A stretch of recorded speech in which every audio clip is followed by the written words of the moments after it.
Hello, welcome everyone. My name is Paweł Chlewski, and we already mentioned topic in Polish, so I try to read it in English. ESG between enthusiasm, skepticism, bureaucracy, war, and common sense. Let me introduce our great panelists. Monika Czokajło, ESG Risk Director at Bank Gospodarstwa Krajowego, which is Polish Development Bank. I think that we can say like that. We have Maria Baschanova, Head of ESG Ratings for Financial Institution at Fitch. Welcome. Professor Samuel Furfari, President of European Society of Engineers and Industrialists. And Mariusz Samodrak, Bank Ochrony Środowiska, Managing Director of Green Advisory. And we've got online Professor Aswad Damodaran, New York University Stern School of Business, and well-known critic of ESG. We've got a year ago at conference, we've got great speech from Mr. Professor. So yeah, I think that it's going to be interesting again. And I'm Paweł Chlewski. I represent Investing Association, which is NGOs. We try to be financial mythbusters. We try to educate and bring common sense to investments. Let's say like that. Okay, let me start from warm-up round of questions. I would like to ask, what is ESG about now? It's September 2022. We used to think about ESG as something new, as something that it's brave new world. It's all green, all equal, all great. Then we've got some issues. Then we've got regulations, bureaucracy. Even if Professor Jajuga had a welcome speech yesterday, he mentioned that we're going to have a discussion about ESG, and it was noise at the audience. I wish that would be noise of excitement, but I'm afraid that it was a noise of, oh my God, again, ESG. To be honest, I think that huge part of the audience of our industry is already tired of ESG. Mainly because of regulations, I think, but something's changed. So once again, the question, what is ESG about right now? Is it hot topic, fashion? It's just daily basis. Monika Czokajło. Dzień dobry, bardzo dziękuję za zaproszenie. Pozwolę sobie mówić po polsku dla mojego i Państwa komfortu odbioru tej konwersacji. Ja myślę, że bym się nawet bardzo cieszyła, gdybyśmy powiedzieli sobie, że już jesteśmy wszyscy zmęczeni tematami ESG, bo myślę, że po 20 latach, a tyle blisko mija od czasu, kiedy pierwszy raz ukuto te koncepcje, ten akronim zaczęto stosować w analizie przedsiębiorstw i ich działalności, to w zasadzie czas najwyższy, tak by się wydawało, żeby już przestać mówić o ESG jako o tym gorącym temacie, jako o tej nowince, nowości, której ciągle musimy się nauczyć, a zacząć mówić o tym jako o czymś, co staje się takim naszym business as usual i naszą taką zwykłą codziennością. Bardzo bym sobie tego życzyła, mając jednocześnie świadomość, że wciąż tak nie jest, że też w naszych tutaj polskich realiach to akurat wybitnie uświadamia mi każdy dzień w mojej pracy. Wciąż mierzymy się z tym, że temat ESG jest rozpoznawany, że poziom świadomości i w społeczeństwie, i w środowiskach biznesowych, i w środowiskach finansowych jest jeszcze niski, niezadowalający i myślę, że to cały czas pozostaje duże wyzwanie. A odpowiadając na pytanie o to, czym jest dzisiaj ESG, dla mnie, o czym jest ESG, to chyba powiedziałabym, że najbardziej o odporności. Bo dzisiejsze, ostatnie lata i wydarzenia, te na skalę globalną i te lokalnie gdzieś się dziejące, pokazały bardzo dobitnie, że to właśnie nasza gotowość na te niespodziewane, trudne do przewidzenia, a jednocześnie rażące w skutkach i w konsekwencjach zjawiska, wydarzenia, decyduje o naszym być albo nie być. I wydaje się, że podejście do zarządzania kwestiami ESG, do rozumienia naszej odpowiedzialności poprzez wpływ, jaki wywieramy i konsekwencje, jakie przez to ponosimy, wydaje się być dzisiaj kluczowe. Thank you. I would like you to feel free to raise your hand and ask a question, join our discussion. I would try to save some time for later, but if you feel that you need to say something, please feel free. Maria, back to you and your Fitch point of view at that matter. Is that hot topic again, still at Fitch, for example? I think first of all, I like the first question as well. When you started to ask, like, what is ESG? I have an impression when I speak to some people, so then they call it ECG or ESG, and they have no idea like what's behind it. So and they talk about sustainability, and I think what we really need to do and doing, so we need to, if you want, dissect the term like ESG into specific items, specific issues that we are looking at. When we look at the climate change, we need to understand like what's global warming, like what's the sort of issues behind it and reasons behind it. And then both like culturally, but also like at the level of the companies.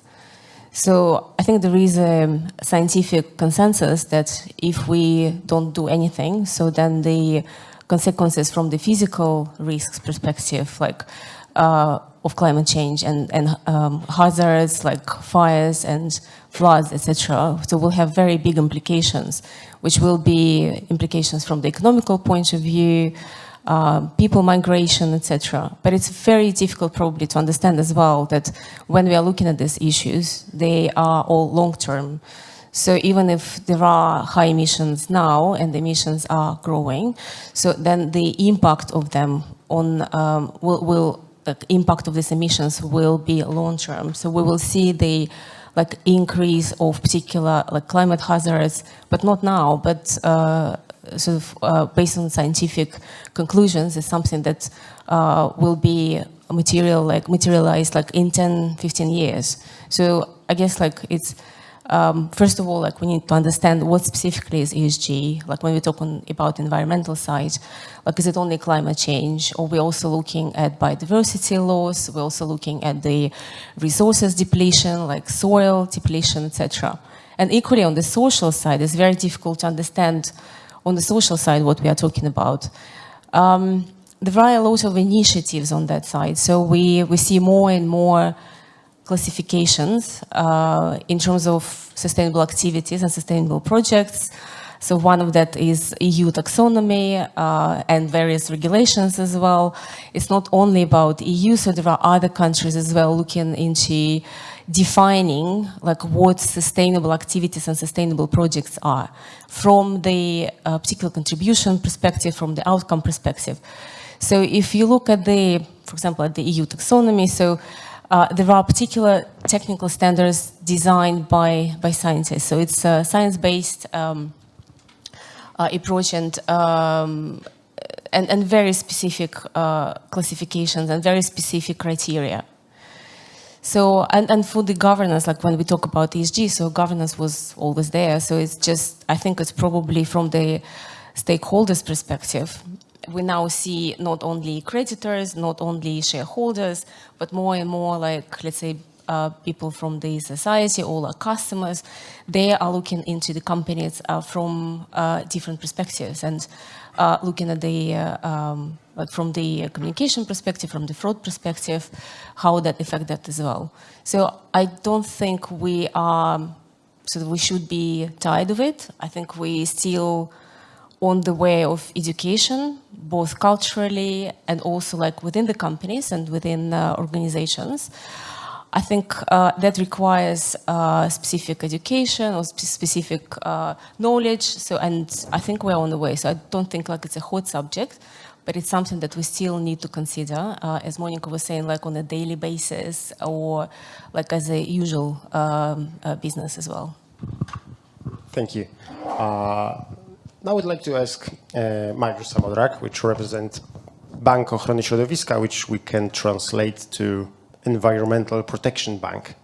Or just simply Green Bank. Green Bank.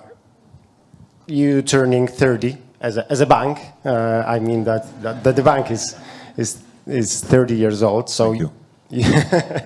So you were ESG before ESG. I think that we can say like that. And this, I would like you to ask a question about this long-term horizon, right? How it's that change in your bank since 1992, if I'm counting right?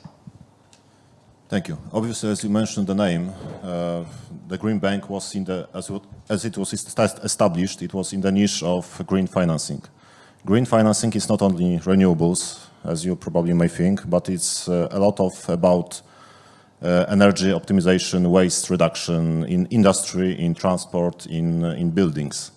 So we have been financing all of these activities from the very beginning, and we could say that we have been in the niche of green financing, in Poland at least, for the first 20 years. The last years turned the niche into mainstream, so we are a specialized bank, specialized in all those kind of activities. ESG, you can probably define ESG in many different ways, and we can discuss about it a long time. But from our perspective, the most important thing is the first aspect, the climate and environmental, in all of these areas of investor interest. So in the interest of energy efficiency in any way that is both commercially available and not commercially available with the support of public grants. Thank you.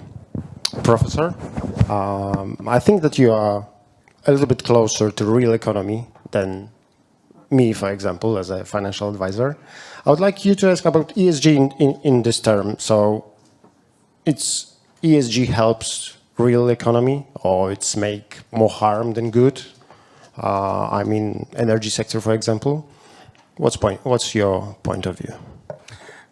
Life is never black and white. And I think that we need to have this approach also for ESG. Certainly there are things which are worth looking. In the second book of the Bible, right at the beginning of the Bible, it is said that you should not have corruption. Because corruption is unjust. This is against the justice. So if the G means to fight corruption, of course it's something that we should do. Because at the end it will be bad for the enterprise. At the end it takes years, and then you have a problem. So certainly this is something that the governance is very important. But I'm afraid that it is not really the governance which is driving ESG. It's more the E. That's the issue. Go back to 1987. Mrs. Brundtland, Prime Minister of Norway, published a report on sustainable development.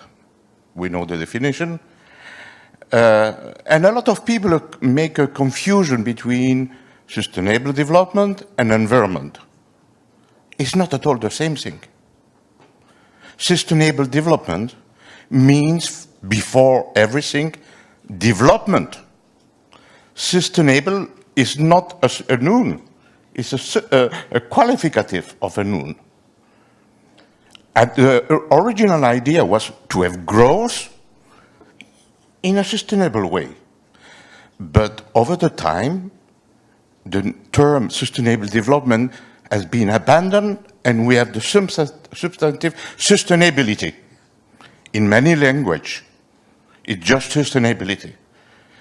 Well, I think that this is the beginning of the problem, because you cannot have growth, quality of life, health, good health, sanitation, all the quality of life that we have without development. And if we reverse the idea, then we have a problem. But it's even worse than that, because it's like an iceberg. You look at sustainable development, and you see environment that everybody speaks. And what about the two other aspects of the sustainable development? Growth. It's fundamental for us. Otherwise, we will collapse.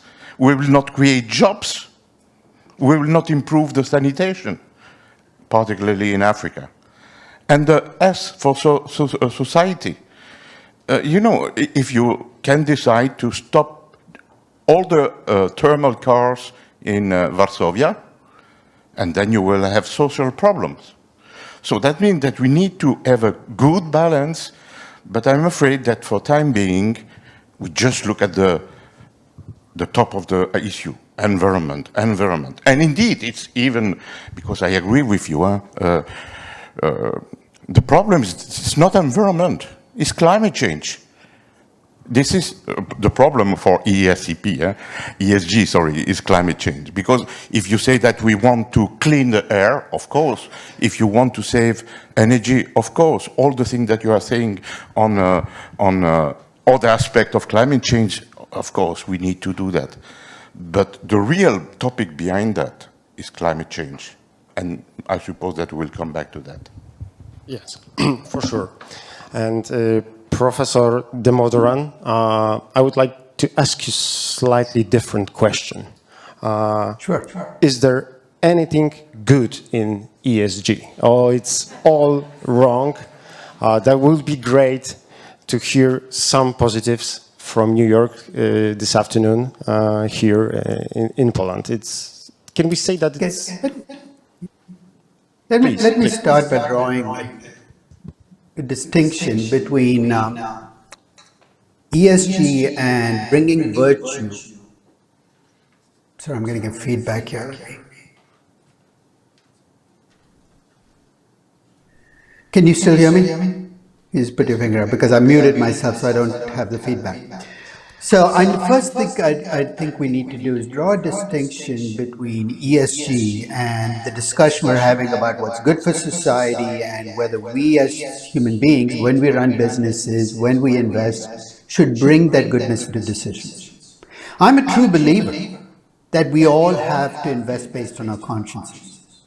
I believe that climate change is the central problem of the day. But I don't like ESG. I'll tell you why I think ESG does more harm than good. This is a concept that I find incredibly exhausting to talk about, because the people who push it don't seem to quite agree on what it's supposed to measure and where it's going. It's a concept that, to me at least, looking at it with all due respect to everybody in the panel, is born in sanctimony, nurtured with hypocrisy, and sold with unabashed abandon. It's a concept where it's been sold as all good things to all people. I'd have a lot more respect for ESG as a concept and much more hope for it succeeding if right from the beginning we'd been told the truth.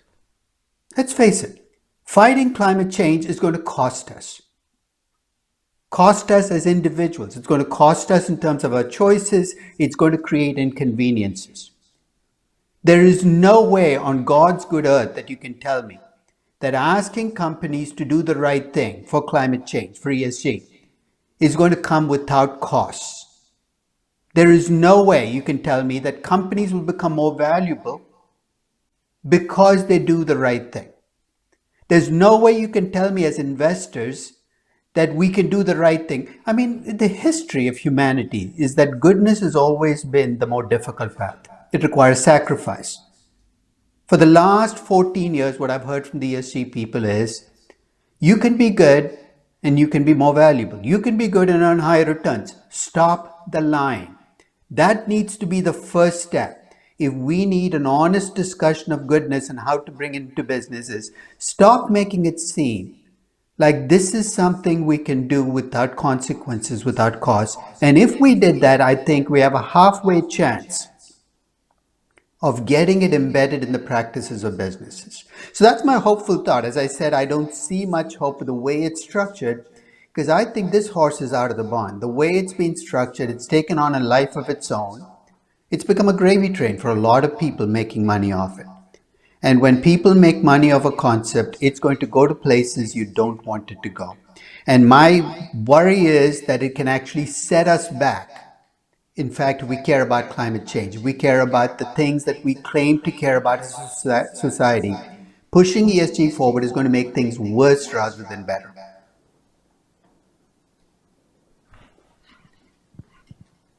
Thank you. Thank you so much. So, I don't know, do we have some positives, but we all agree that the topic, not maybe the acronym ESG, but the topic is important. So let's try to find some solutions, some tools, something that will help us in manage this very complicated ESG universe.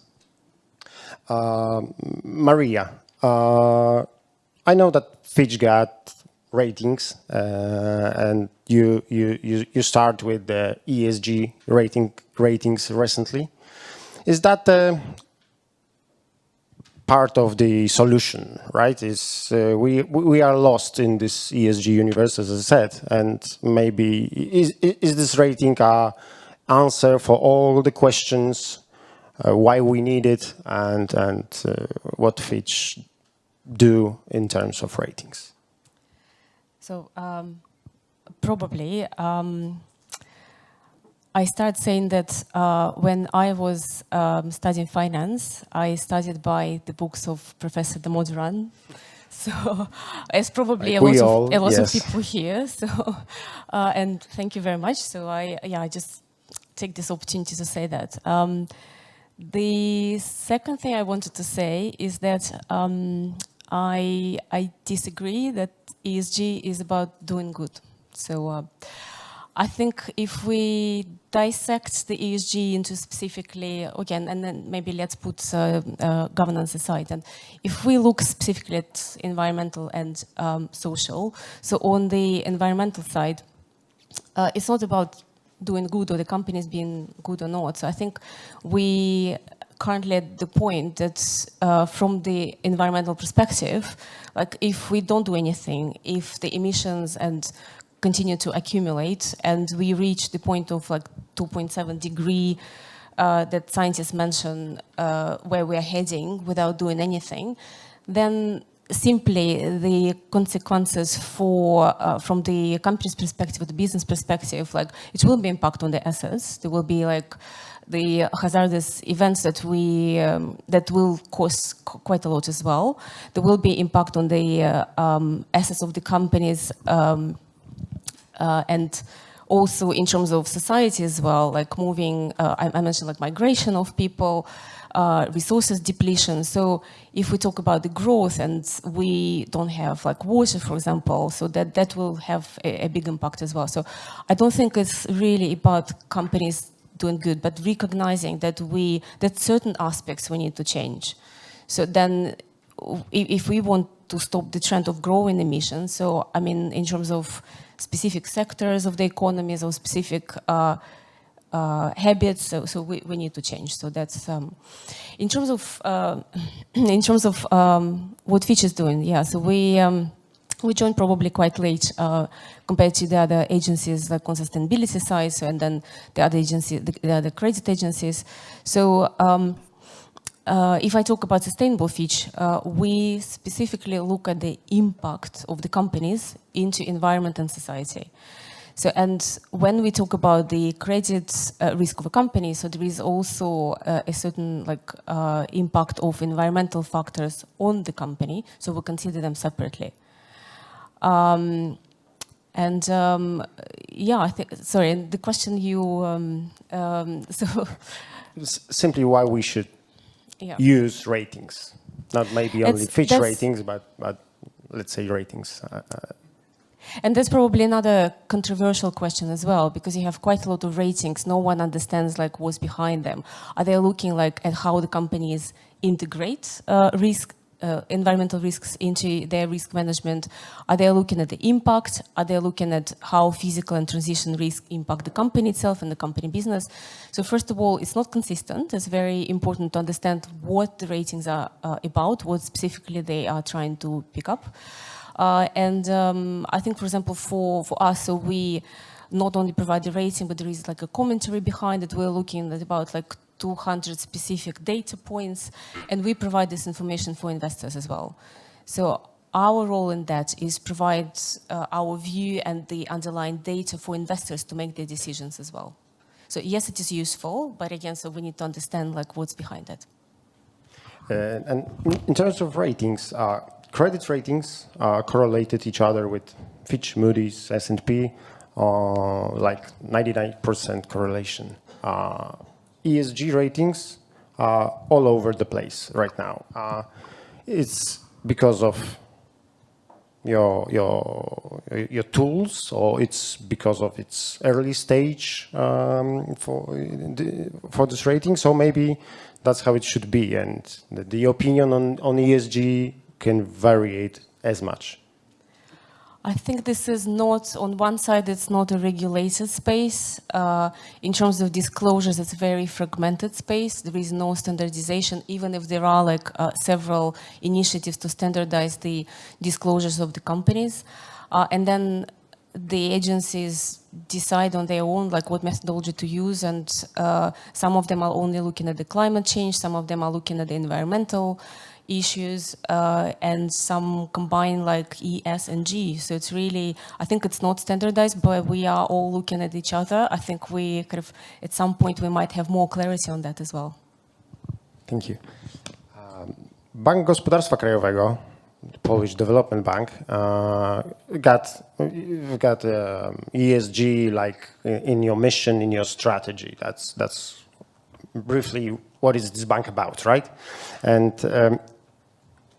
what are your main obstacles and solutions in your everyday work? What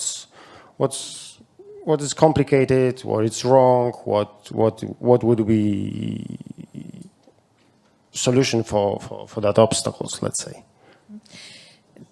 Może jeśli mogłabym zacząć moją wypowiedź od nawiązania jeszcze krótkiego do wypowiedzi pana profesora. Of course. Ja pracuję z tematyką ESG z perspektywy ryzyka i jestem absolutnie daleka od mówienia, że ESG to są działania, które przebiegają bezkosztowo i które nie wymagają od nas żadnego wysiłku. Ale myślę, że trochę też wzmacniając to, co powiedziała Maria przed chwilą,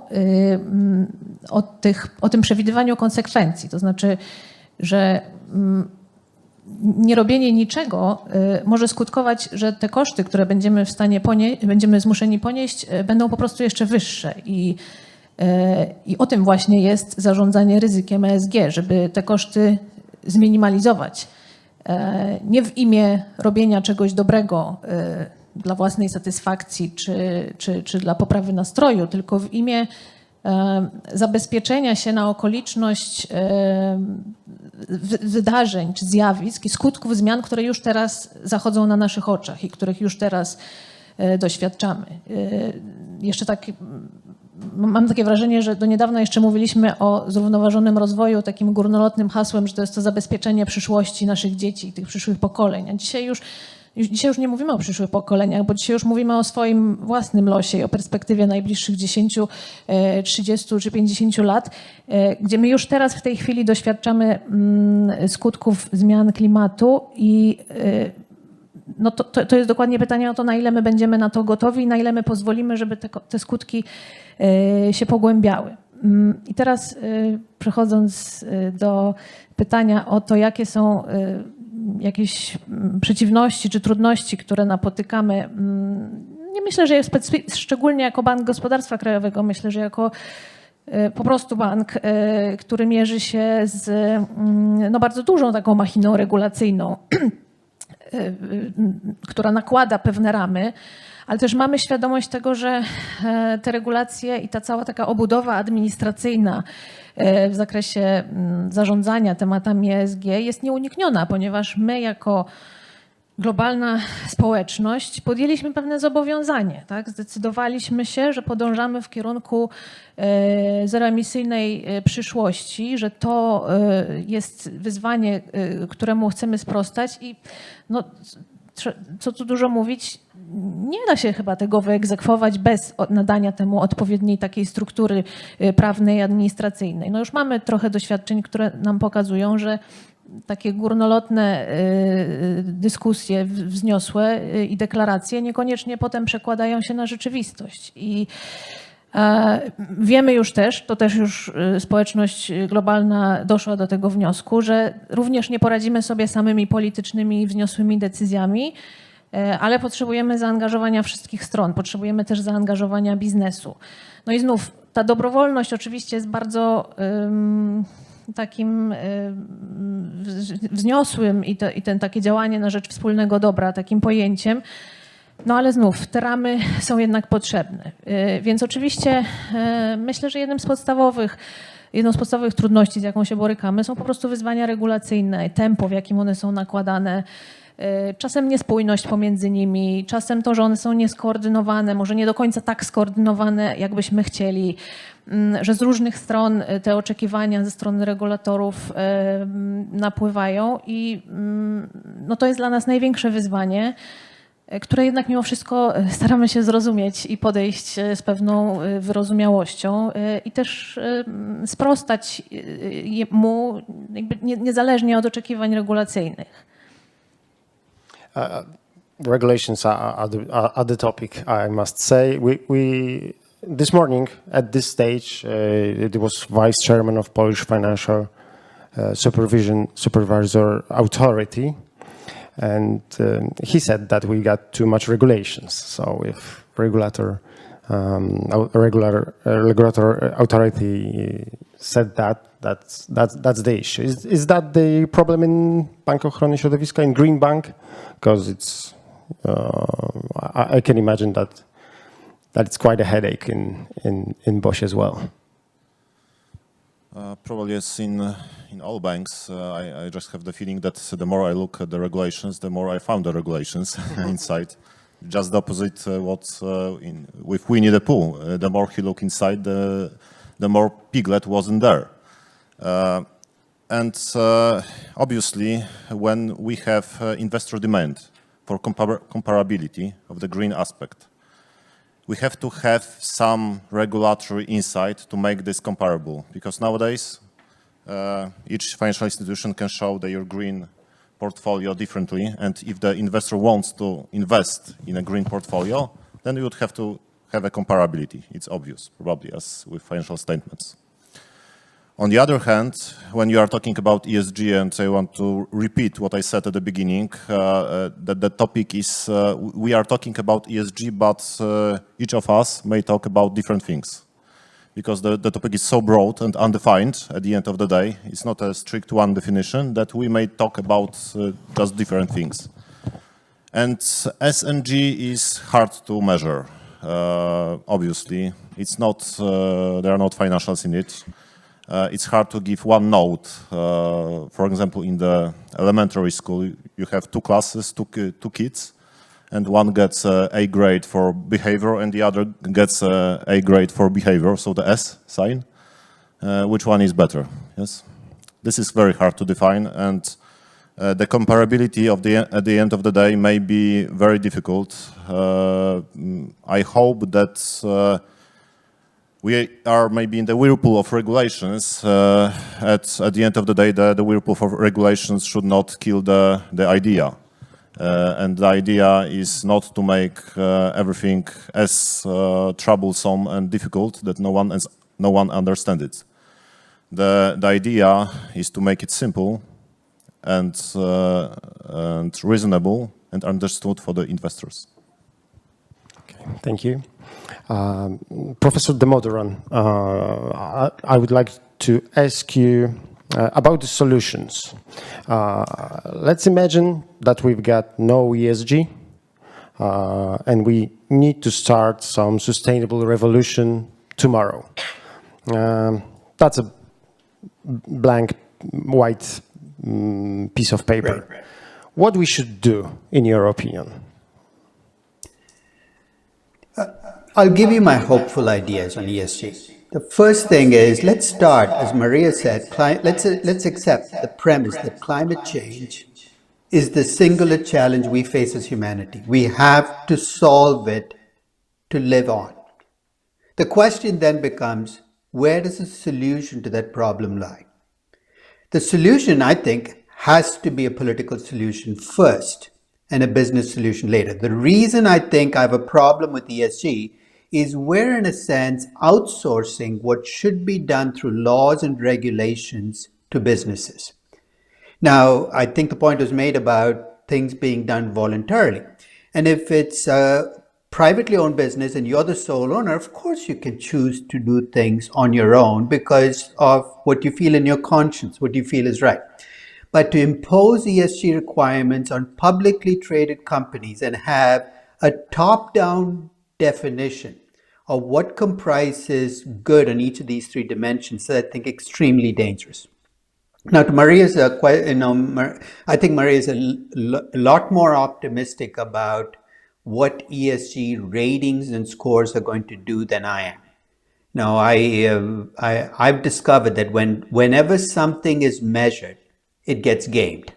Now, I know a lot of ESG advocates use the word greenwashing. They argue that it's a problem and goes away, things are going to be better. To me, greenwashing is a feature of ESG. It's not a bug in the system. It's a feature because the minute you start measuring things and people see how you measure them, they're going to play the game. I'll give you one very simple example of how the gaming plays out. One company has done more for climate change in the last 14 years than all of those damn meetings in Paris and Glasgow and all the governments put together. You know what the company is, right? It's Tesla. The most anti-ESG company you can think of in many dimensions. In fact, S&P removed Tesla from its ranks. What has Tesla done for climate change? They've changed the automobile business. Every other company now wants to be an electric car company. So when you think about changes that come about, the changes have not come from all of these measurement services, because in a sense, what's happened is companies have learned to play the game. In fact, I'll give you 2 data points on ESG scores, and you tell me how you can explain them. First, you know that ESG scores for larger companies are consistently higher than ESG scores for smaller companies. You look across the services. There's a correlation between company size and ESG. Now, you could tell me then that large companies are good and small companies are bad, but what I think is happening is large companies have the resources to play the ESG game, small companies don't, and they get penalized. The minute you start putting a score on something and everything rides on that score, you're inviting gaming into the system. One final point, and then I'll put it back to the panel because I don't want to monopolize the discussion. I think we need to really split up E, S, and G. I think we've done a disservice by lumping them all together. I think there's a greater consensus on the E part than on the S and the G part. And if climate change is going to be the central E point, let's make it about that. Let's make it about disclosing climate change effects, but less is more. What I mean by that is whenever people start to ask for disclosures, they ask for 500 pages, not 5 pages. And I describe this as disclosure diarrhea, where people put out hundreds of pages of disclosure and everybody misses everything because there's too much stuff. So, have disclosure, but keep it limited and separate the E from the S and the G. There will never be consensus in S. And there's a reason for that. S is person specific. What you think of as good and what I think of as good are very different. To have one service estimating S is a recipe for disaster. And the G never belonged in ESG. I mean, let's face it, the G that we think about, if we've been in business long enough, is corporate governance, which goes back, predates ESG. The G in ESG has nothing to do with the traditional measures of corporate governance, where managers were supposed to be accountable to shareholders. The G in ESG is about governance by stakeholders, being accountable to everybody. And when you're accountable to everybody, you're accountable to nobody. So I think we need to, if we really need to make strides in the space, we need to separate the E, the S, and the G, make it more about disclosure and less about scores. And let investors and consumers make the choices that will make the world a better place. Charity begins at home. It doesn't belong in the corporate boardroom. We're inviting disaster by taking decisions that should be made by us as a society, as governments, and outsourcing it to corporate CEOs.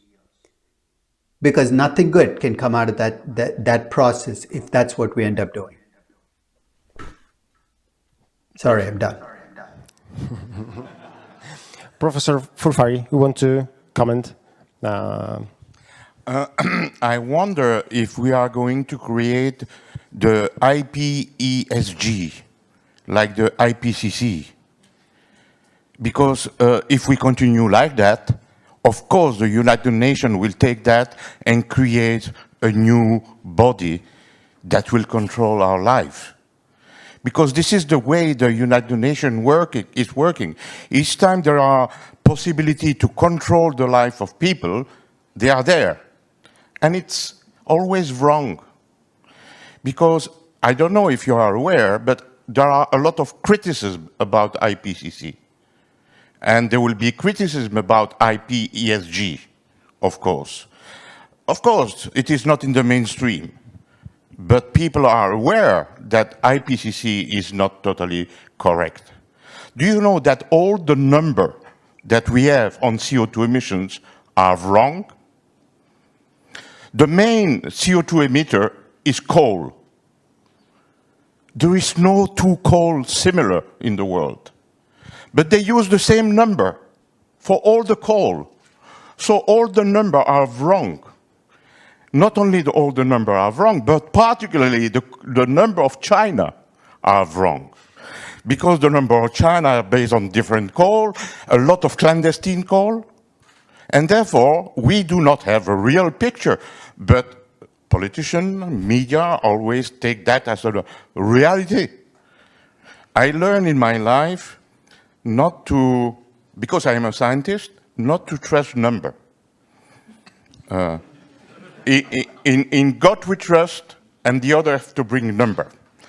But number are statistics, and I'm working with statistics a lot, with 2 years delay. But not numbers like that come like that, where you have not the assumption, as we say. You doesn't know what does it mean. What does it mean? We doesn't know. The more you count wrongly, because you don't count everything. And sometimes the what is counting the more, it's not counted. Therefore, we need to be very prudent not to create a new monster that will control life. So the common sense, that's the only solution? You know the theory of the bootlegger and the Baptist. In the beginning of the 20th century, there was a kind of prohibition in the United States, and the Christians, Baptists, were fighting to close the shop on Sunday to avoid that people get drunk when they go to church. And the smugglers of alcohol were very happy of that, because more closed shop, more possibility to have smugglers. And this is becoming a theory in economy. I think that we are here in the same situation. there are people who are taking advantage of the others without indeed at the end having a result. I repeat what I was saying with IPCC. Do you know that since Rio, since we say that we will reduce the emissions, the world have increased the emission by 59%. 59%. China have increased the number by 311%. And Vietnam by 1,300. That means that it's easy to talk about that. The reality of the world is that people need to grow in Africa, in Asia, and they don't care about ESG. This is the problem with IPCC. It will be the same problem. So I am very prudent with that because the world is not interested in that. The rest of the world, sorry. Thank you. One more question, Professor, if I may. We've got today Polish electrical network make an announcement, kind of alert, that we can have some problems today from 7 p.m. to 9 p.m. and all the energy reserves are on standby. So it's happening. All we're talking about, it's happening now. Should we blame ESG for that situation, or maybe without ESG, that would be worse? We have not to blame ESG for that. ESG is a number. Yes, we have to blame policymakers because they do not have developed the right energy policy to have sufficiently security of supply like we had in the 20 years ago. So it's not the number of ESG and the philosophy of ESG which is behind that.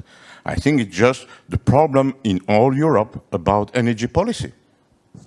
I don't think that ESG is a problem there. And the politics don't care about ESG in European, so it's just pure politics? Politicians care about what the people believe. And normal people do not know about ESG. They know about climate change. And therefore, politicians just fight for climate change. I think that it's a microcosm, ESG, at least in European population. Not yet an issue. Okay, thank you. I would like to move to the third topic, which is geopolitics, and to put it straight, it's aggression of the country that the name we don't want to say. Is it something changed since February 23rd in BGK, for example? Do we measure this risk? Do we change our behavior, or do we change our measurements of part of ESG in this term of coal, of all these things that happened since February? Tak, no trzeba powiedzieć, że to na pewno jest temat, który również w naszym banku wzbudza wiele emocji, pytań i wątpliwości. I ta dyskusja gdzieś cały czas się toczy. My jako Bank Rozwoju mamy zrównoważony rozwój ujęty w naszej misji, ale przy tym jednym z naszych priorytetów strategicznych jest zapewnienie bezpieczeństwa strategicznego. Takiego bezpieczeństwa rozumianego szeroko, nie tylko w sensie czysto obronnym czy militarnym, ale też w sensie energetycznym, społecznym, szeroko patrząc. I oczywiście zdajemy sobie w pełni sprawę z tego, że bezpieczeństwo jest tą podstawową potrzebą, która musi zostać po prostu zaspokojona, żeby móc myśleć dalej. Natomiast jak się przyjrzymy temu dyskursowi o zmianach klimatu, właśnie o tym niesławnym tutaj IPCC, którego będę się starała jednak mimo wszystko bronić, to tam też mówimy cały czas o kwestiach bezpieczeństwa. I to również bezpieczeństwa energetycznego, może nawet przede wszystkim, fizycznego bezpieczeństwa, takiego związanego z gotowością na mierzenie się z katastrofalnymi czy gwałtownymi zjawiskami przyrodniczymi czy pogodowymi. Bezpieczeństwa w sensie żywnościowym, również dostępu do żywności w dobie coraz częstszych susz, powodzi, zjawisk, które po prostu przekładają się na dostępność plonów. I wreszcie też bezpieczeństwie w rozumieniu militarnym również, myślę, że możemy tak powiedzieć, bo przecież kryzys humanitarny, który jest prognozowany w wyniku postępujących zmian klimatu i konieczności przesiedlenia milionów ludzi ze względu na to, że miejsca, w których żyją, będą po prostu niezdatne do życia, może przynieść również bardzo szerokie i takie, myślę, bezprecedensowe konsekwencje, również w postaci konfliktów zbrojnych, konfliktów o wodę, konfliktów o ziemię.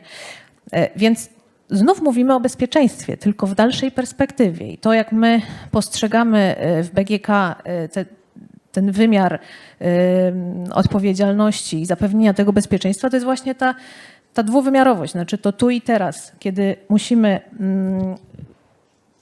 po prostu zapewnić bezpieczeństwo, zapewnić dostawę energii naszym obywatelom, ale nie możemy w imię tego odkładać myślenia o tej długofalowej strategii i o zarządzaniu tym ryzykiem w perspektywie długoterminowej.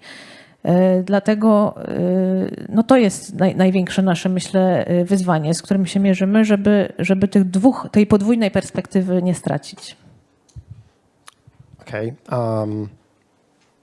After invasion, Russian invasion, we saw huge withdrawal of European not only European companies from Russian market.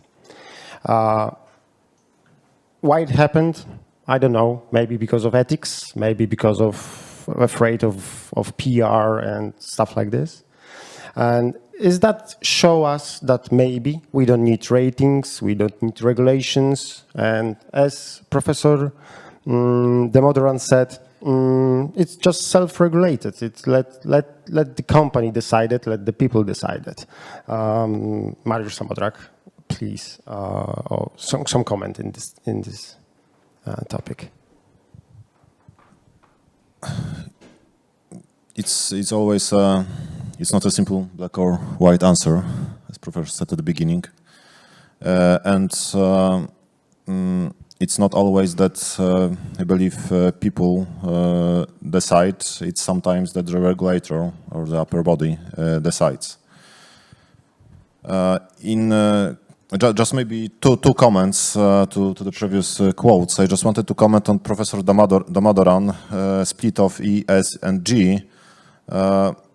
I believe that we'll probably see a evolution of these letters and conjunction between these letters, and the S and G part at the end of the day may come in, let's say, in a regulatory sphere rather than assessment sphere. And I believe that, and I agree that we will probably put more and more emphasis on E, or climate and environmental, and rather put S and G, try to put S and G regulations, like for example, not using child labor in any of the supply chain, into the mainstream. So make it an obligation, the basic rules everywhere, and then more and more try to focus on the climate, which is probably the biggest topic today.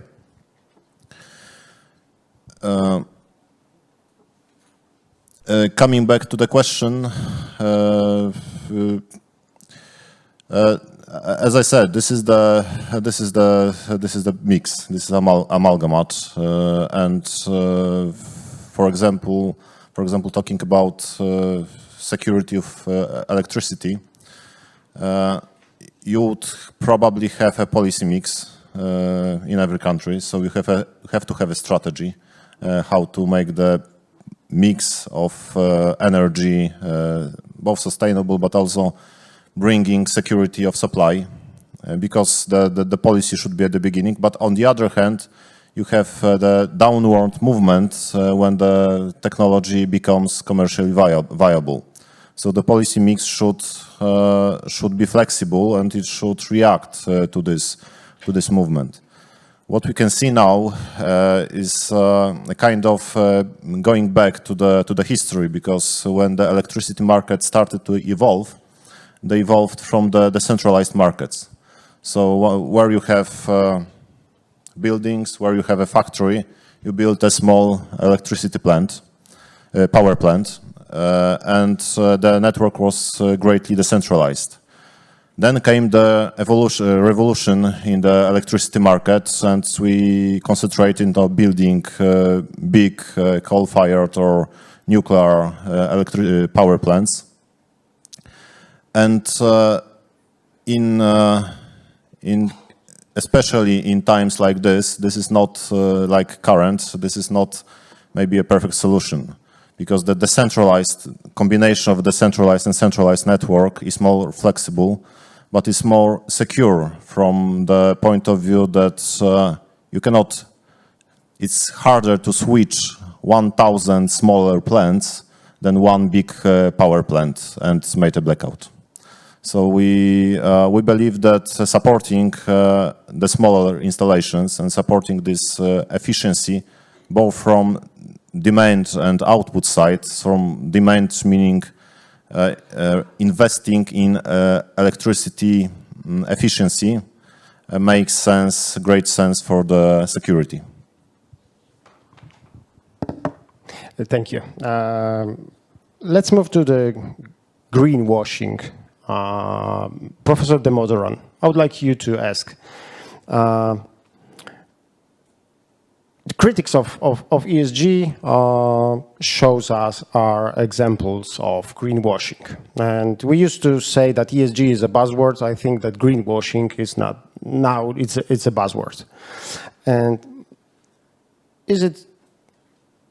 do we have more greenwashing on ESG than we've got other frauds, other corruptions, and all the bad things in other parts of our lives, of our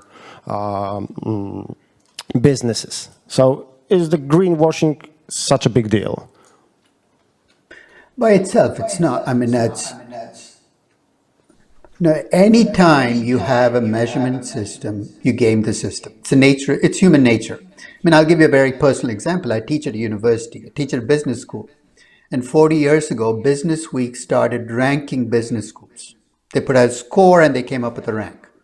And for 40 years, I've seen how universities game that system to get a higher rank. Everything you do in the university is driven by what will this do to our rank, not what's good for education. So the first thing that happens when you have a score is there's greenwashing to get your score higher. You're saying, so what? So you're greenwashing and everything else. My problem with greenwashing in this space is precisely because of the problem that everybody here agrees with, that climate change is the central issue we face as humanity. And because of greenwashing, I think we all walk away thinking we've done great things when in fact, under the surface, nothing has changed. I'll give you a very simple illustration of how little ESG has made an impact on society. 14 years ago, if you looked at the percentage of energy we as people got from fossil fuels, it was about 80%. 14 years later, after all of these advances that ESG has brought about, guess what percentage of the energy we still get from fossil fuels? 80%. You ask the question, what did Russia do? Reality bet. Finally, you woke up to the fact that you can't tell fossil fuel producers that they're evil people, which we've been doing for 14 years. We've been telling, if you're in coal or you're in oil, you are a bad person. And don't tell me you haven't, because all I have to do is pull out the literature in ESG and I can show that we've been telling fossil fuel companies that they're evil. At the same time, we've said nuclear power is a non-starter. I'm not sure about the ESG reasons for it. But if you take fossil fuel and claim it to be evil, and you make nuclear power a non-starter, there is zero chance we're going to solve the climate change problem. I'll make that prediction. 10 years from now, we'll be still talking about climate change. The temperature will be up a degree. Companies will still be emitting far more than they did before. And everything we're doing is going to, in a sense, look good on the surface, but it's not going to do good behind the surface. So I don't think greenwashing is going to go away. And that's part of the reason I think we need to step away from the scores. Make it more about simple disclosures and give the, and I'm not saying that we shouldn't have regulation on laws. I think we need to have regulations on laws on things that we want one rule to apply across companies. And beyond that, I think we have to have enough disclosure that people can make informed decisions. Consumers can, investors can, governments can. But I think we need to step away from the scoring system. I think it's doing far more, there are insidious things it's creating that I don't think are going to get better, they're going to get worse.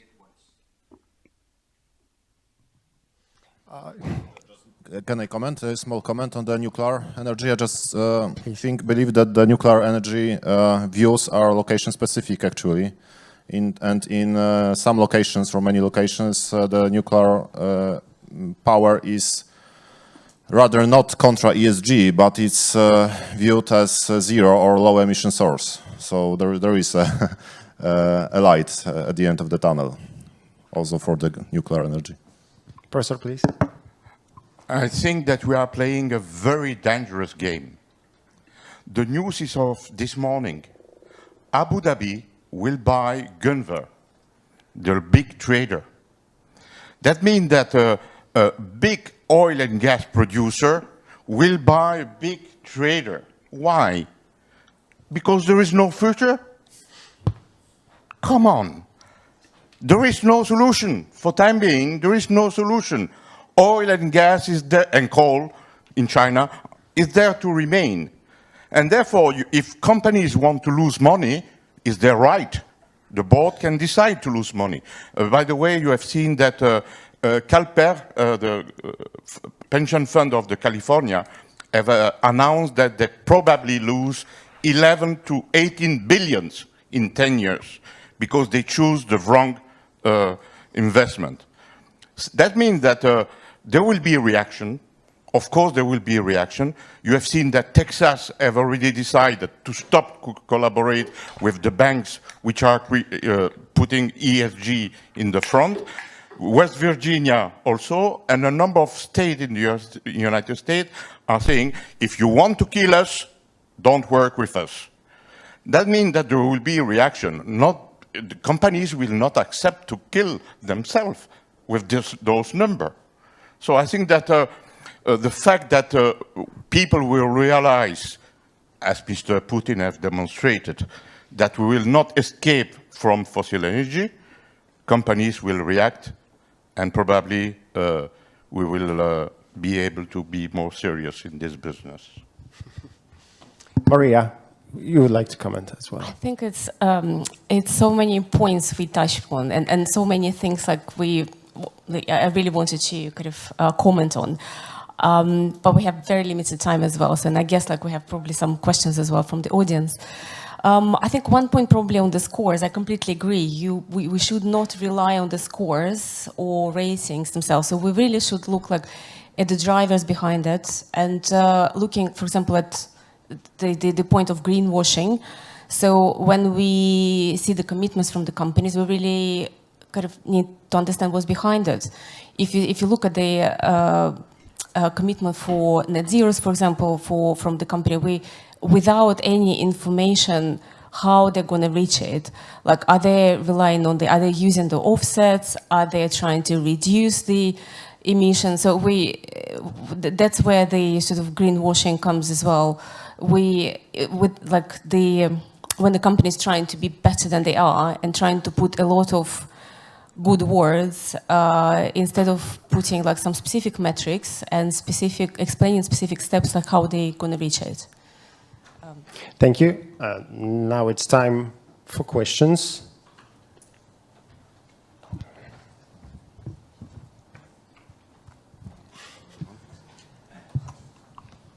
Sorry, it's me again starting questions, it seems. My question is very simple, but let me say 2 words of introduction to that question because I think we got something wrong here. It's definitely not like that each and every individual in a system, in a society, on the stock market is getting hurt by him not cooperating with certain standards. I mean, if corruption was bad for everybody, there would be no corruption because there would be nobody to corrupt and there would be nobody that would corrupt.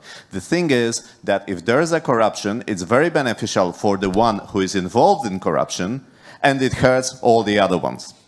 Here, I would say it's not that obvious because we are not talking about crime, but we're talking about something we consider good, better, or the best.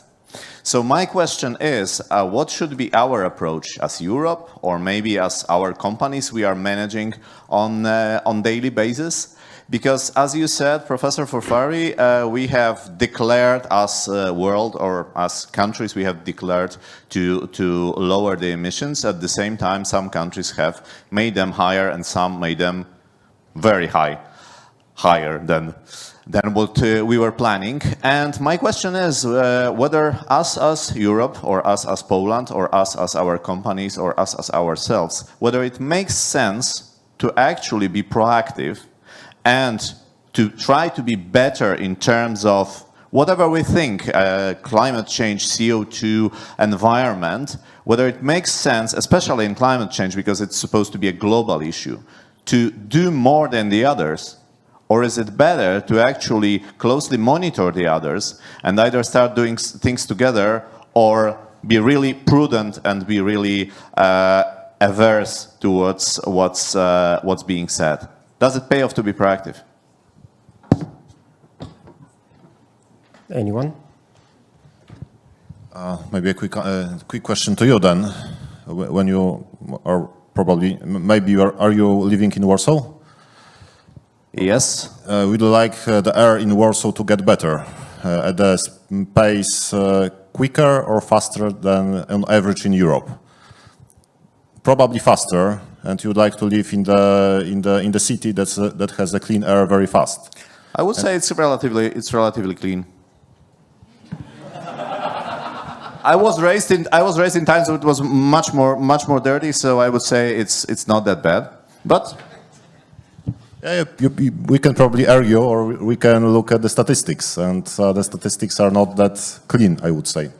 But leave that aside. I think that there are many aspects where we could think, because we are not thinking about being good or bad in terms of climate, as it was said previously.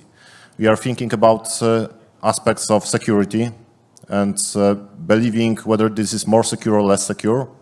And we are talking about aspects of financing viability and demand from population. I would say totally the opposite, especially as you mentioned the cleanness of the air in Warsaw. It's absolutely opposite to CO2 and climate change, and it's very easy to actually explain. If I wanted the air in Warsaw to clean dramatically, then I would support changing all the buses and all the cars in Warsaw into electric. What would make the air in Warsaw cleaner locally? But unfortunately, it would make these cars run on coal, because if you own an electric car in Poland, it's basically a coal-fired car with electrical efficiency, which starting from the power plant to your car, which is lower, much lower actually, than the petrol car. So if I want the air to be cleaner and I want to exchange the cars into electric, well, I don't, but let's say I do, then I would be doing some good job for the air in Warsaw, at the same time increasing the CO2 emissions and hurting the world climate, global climate, sorry. Okay, thank you. Just looking at once again, statistics and data, the CO2 emission per electric car, even in Warsaw, or even in Poland, with the electricity mix that we have, so it's almost this 700 grams per kilowatt hour. still CO2 emission in the whole supply chain of producing the car until the usage, end of usage, and the commissioning of the car is lower than the car of based on fossil fuels. But let's not maybe get into a very detailed discussion on that.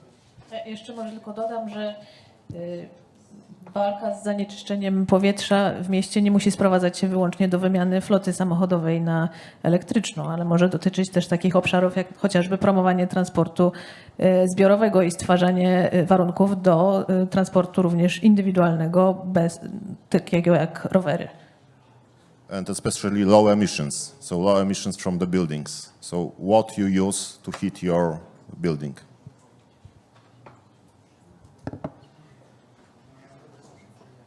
Do we have any other questions?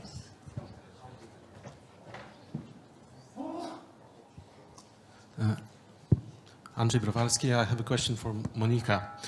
You've referred to some kind of security, long-term security, as a part of ESG issue.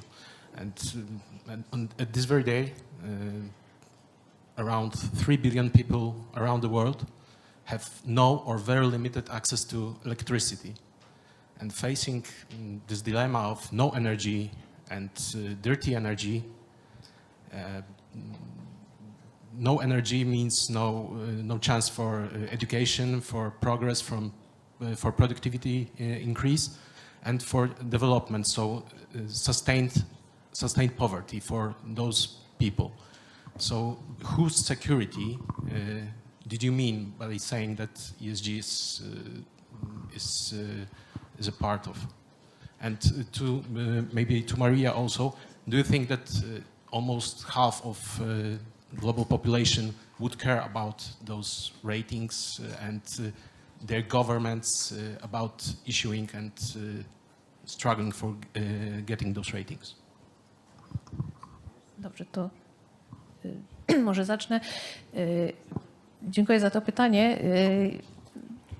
Odpowiadając na początek, o czyim bezpieczeństwie myślałam, mówiąc o tym wyzwaniu, jakim jest zapewnienie bezpieczeństwa również jako jedno z wyzwań ESG, to myślę, że myślałam również o tych, o których wspomniał Pan, że nie będą mieli dostępu do elektryczności. Między innymi dlatego, że ludzie żyjący w tych obszarach, gdzie dzisiaj ten dostęp do elektryczności czy do mediów jest wciąż ograniczony, to są również ludzie żyjący w obszarach o największym narażeniu na najszybsze doświadczenie bezpośrednich skutków zmian klimatu, bo to są te kraje, powiedzmy, globalnego południa, kraje najsłabiej rozwinięte, które będą jako pierwsze doświadczać czy to dramatycznych susz, czy to wzrostu temperatur, które spowodują, że życie w tych regionach po prostu stanie się niemożliwe, więc myślę, że dostarczenie elektryczności do regionu, w którym nie da się żyć, stanie się sprawą drugorzędną. Natomiast poprzestanę może na tym, natomiast przepraszam, bo jeszcze pierwsza część Pana wypowiedzi dotyczyła... Aha, wiem.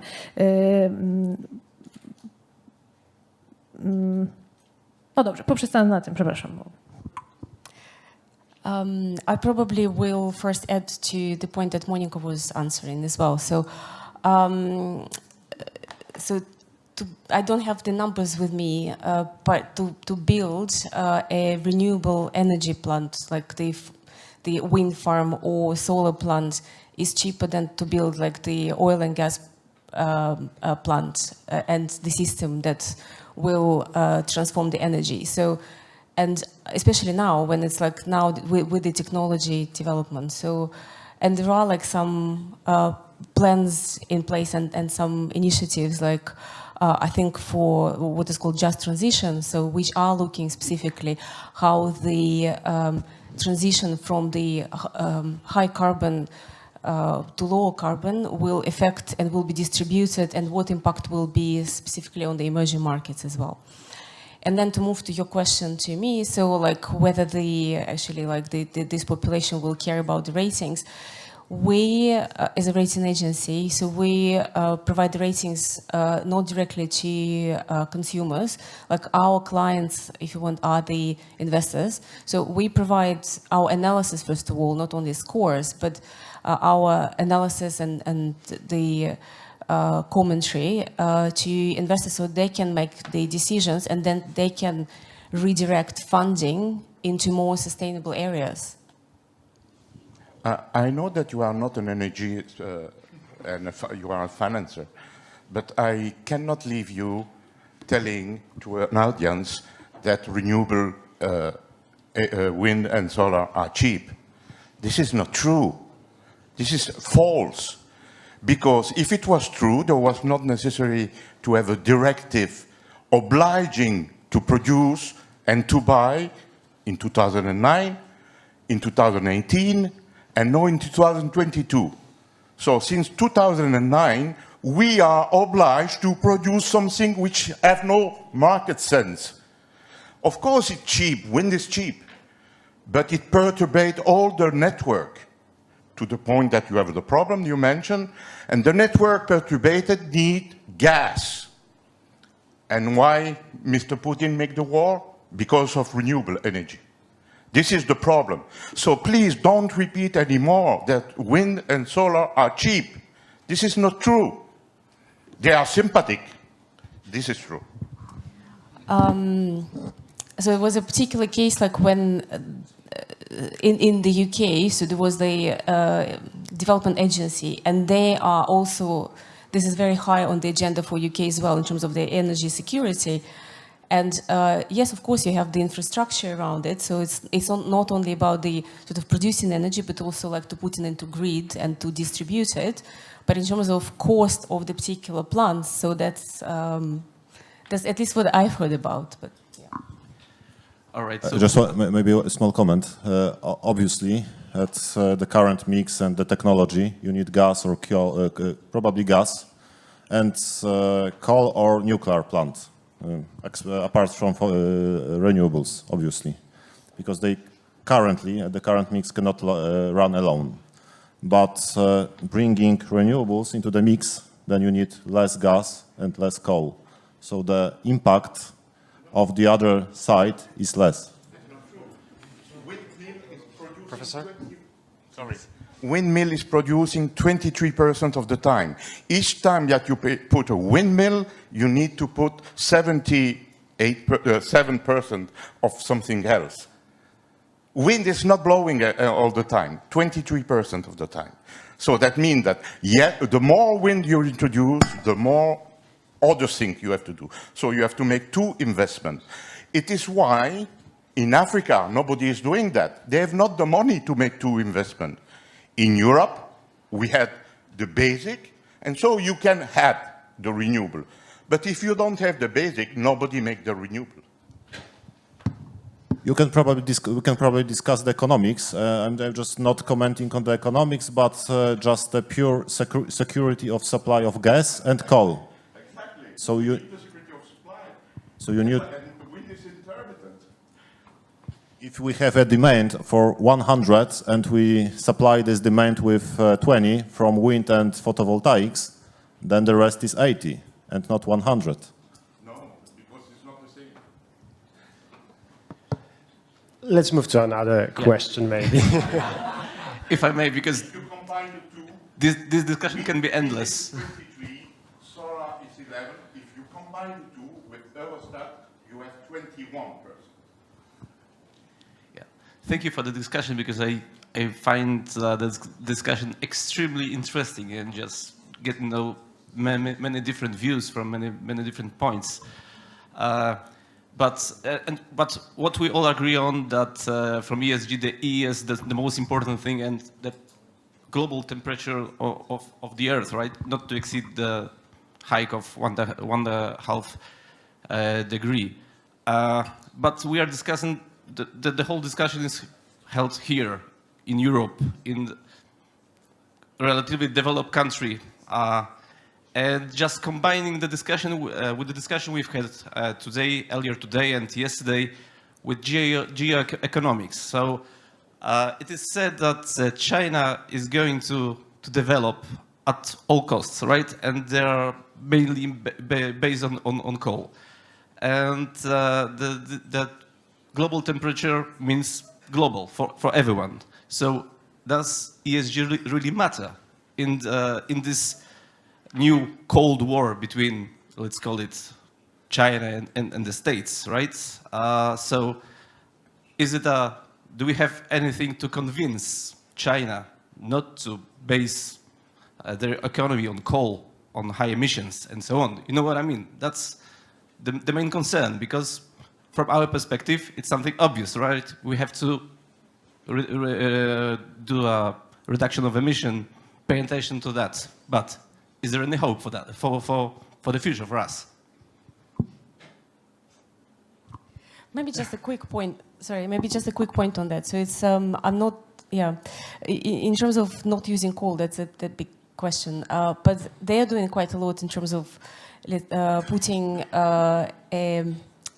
like making an understanding like what are the sustainable activities, sustainable projects, like from the environmental side specifically. So they are developing taxonomy. So they are doing quite a lot as well. So I think we will still see more on their side, and there are also plans for transition. Fingers crossed.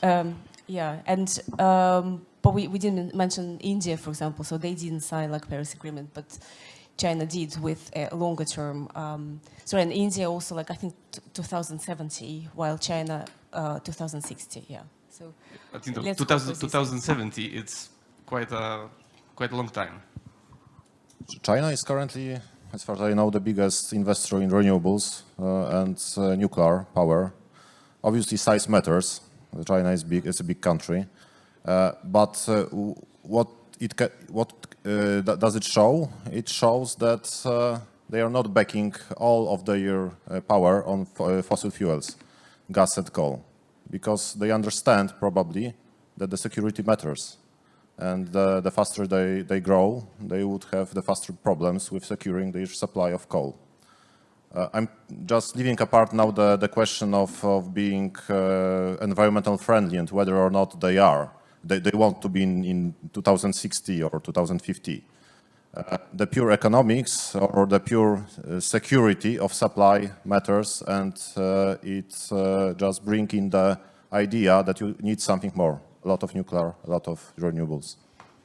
I'm afraid that we're running out of time, so I need to sum up. First of all, I would like to thank you, to thank all the panelists. I don't know if Professor is hearing us, but that was a pleasure. I want to thank you, CFA Society Poland, for this opportunity to be on this stage. We all agree that we need to care about planet Earth, I think. Money runs the world, and we move this money a little bit, so maybe we've got some power to make a planet Earth a better place to live. Thank you so much, and